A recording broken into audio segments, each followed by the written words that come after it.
hello, and a very warm welcome to Daily Dispatch, a show that gives you all the latest news and updates from the digital ecosystem.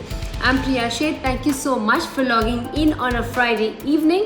Time now to get you all the top news stories that we've been tracking for you this evening. Well, first up, EdTech startup Darknut has raised 224 crore rupees in a Series B round led by SIG Global Rupa Systems. Now, existing investors also participated in this funding round. Darknut is a multilingual doubt-solving platform that uses artificial intelligence and machine learning to provide video-based solutions. The funds raised will be used to expand the product to cover more languages, curriculum subjects, and to launch new paid courses. Well, moving on to the second headline of the day, Silicon Valley-based Sequoia Capital is in the market to raise its second India-focused seed fund.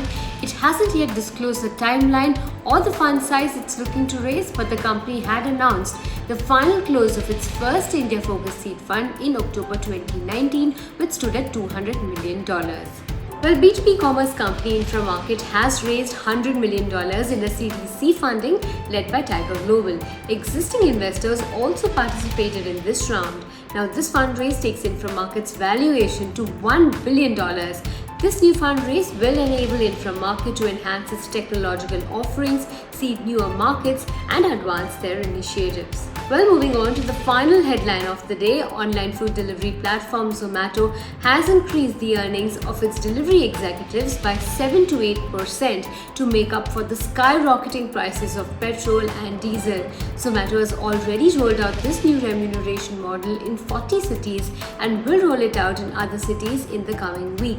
This comes just days after Zomato closed a $250 million funding round led by existing investors like Tiger Global, Quora, and Fidelity. Well, moving on to the second segment, I have with me the Burger Man of India, someone who has brought Punjabiness to the very humble burger.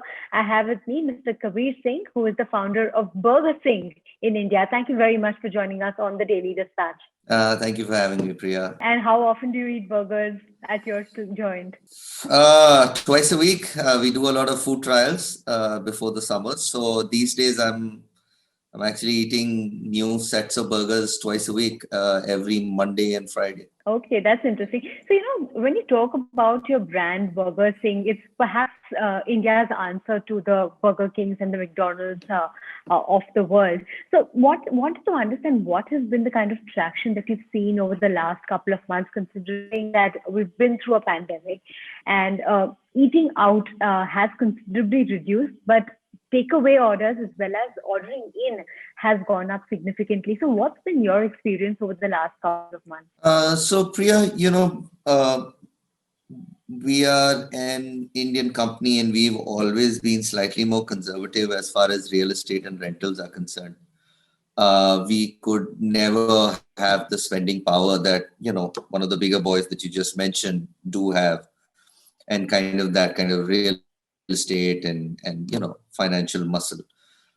So we from day one kind of thought the problem through, and we said that, listen, when we started off in 2014, there were a number of players out there in the market who were doing their QSR space, and the most successful one out of them was Domino's.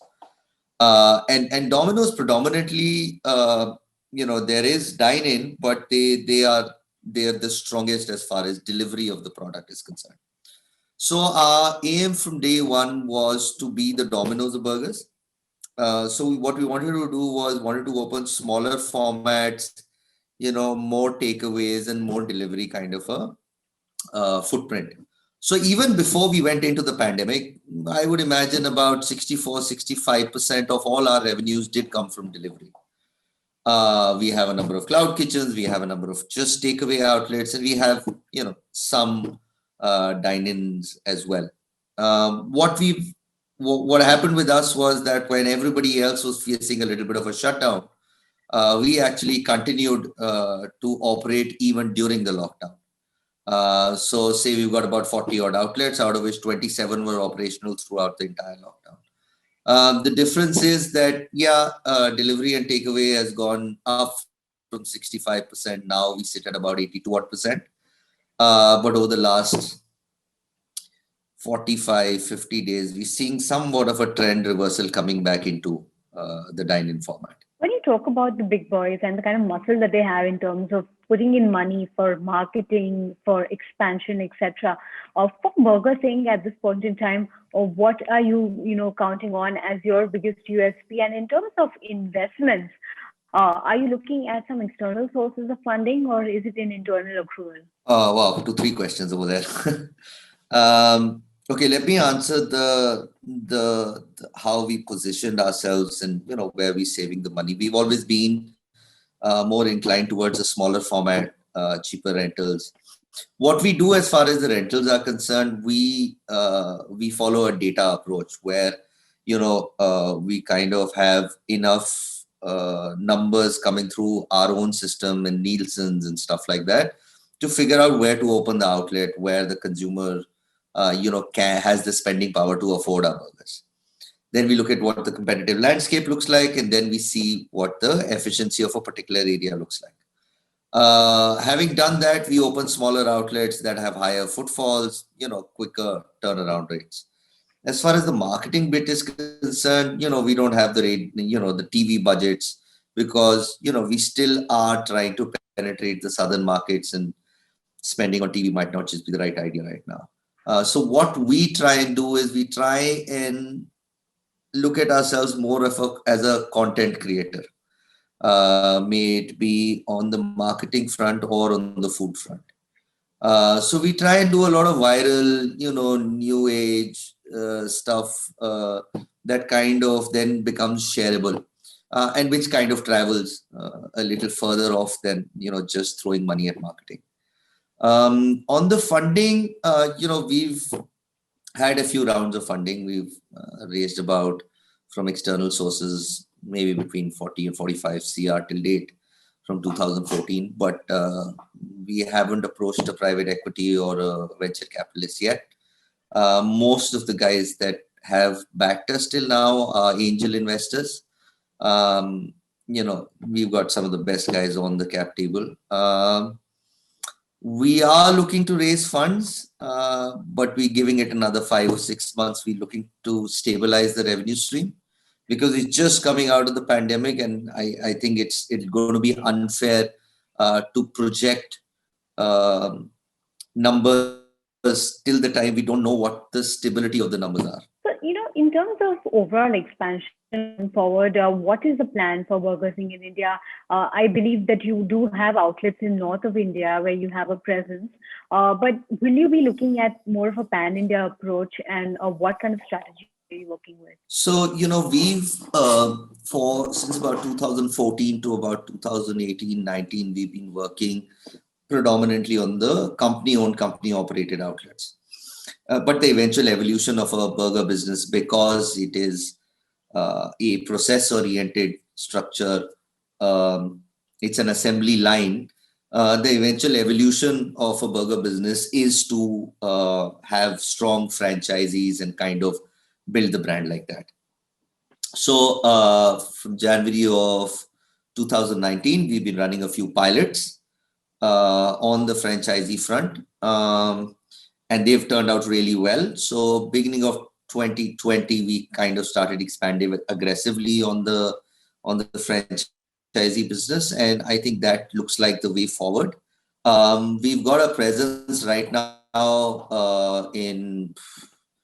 we've got in Ahmedabad, we've got presence in Amritsar, we are opening in Chandigarh, we are in Nagpur, we are in Dehradun, we've got a massive presence in Delhi, Jaipur. We are also, we've got about we've got about 14 outlets under fit outs.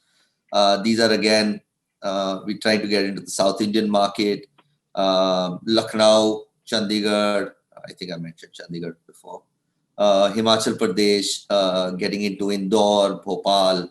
Generally now I think we are a fairly mature brand where our systems and processes are well set, and we can kind of push the paddle on the expansion now. So in 2021, by the end of this year, how many outlets are you expected to have? So we've currently got about 40. By the end of the financial year 2022, 31st March, we expect to be at 100 outlets. Okay, so that's a massive expansion that you're looking at, and I understand that funds from private equity will perhaps help you in this larger expansion plan. But I was also going through your menu. You have some fusion burgers, some interesting combinations available out there, and also I saw some momos available on Burger Sing. So I mean, that's a strange combination: burgers and momos. And what else can we expect to be added onto the menu? So, we are predominantly a burger brand, and that's what we pride ourselves on. But we've seen that we've got a very high attach rate,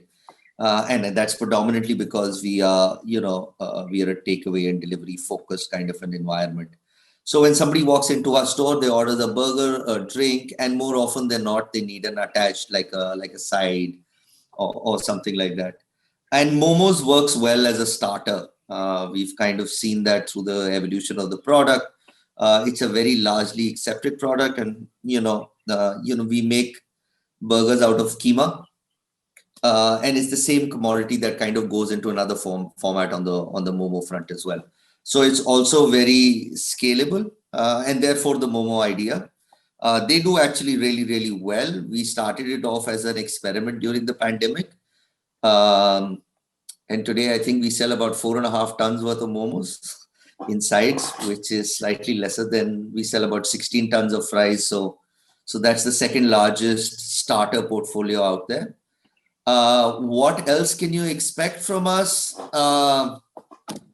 At our core, we're a burger brand, but we love running experiments. So we're thinking about ice cream. We're thinking about some meeta like a candy which has good, keeping in mind that it's an Indian brand. We're trying a few more experiments. Haven't succeeded yet. A final question on pricing. I understand that a lot of these big players in the burger market have very competitive pricing. Burgers available for 30 rupees and 40 rupees in the Indian market. How do you compete with them on the pricing front? And is there a scope to further reduce prices? The volumes in India can be so ridiculously high that economies of scale can be developed in certain products. Having said that, we still, after a certain price point, then the quality of the product also becomes inferior, which is where we want to kind of stay away from. We want to be known for a product that is cost effective but not cheap. We want it to still be a quality product. I don't think we'd ever be able to sell a burger at between 25 or 30 bucks because our burger is also slightly larger. If you see, the brand says Burger Sing Big Punjabi Burger, so we can't really get too small. But we are fairly competitive on the prices in the segments that we are playing in. So for instance, my cheapest large burger cost about 110 rupees, whereas the other two big boys range between 145 and 165. So on the segments that we are in, we are far more competitive on pricing. But we're not going to do the 20 bucks burger. That's just not something that goes with the brand. All right. On that note, we wish you all the very best for your expansion plans going forward. Thank you very much for being a part of Daily Dispatch. Thank you so much.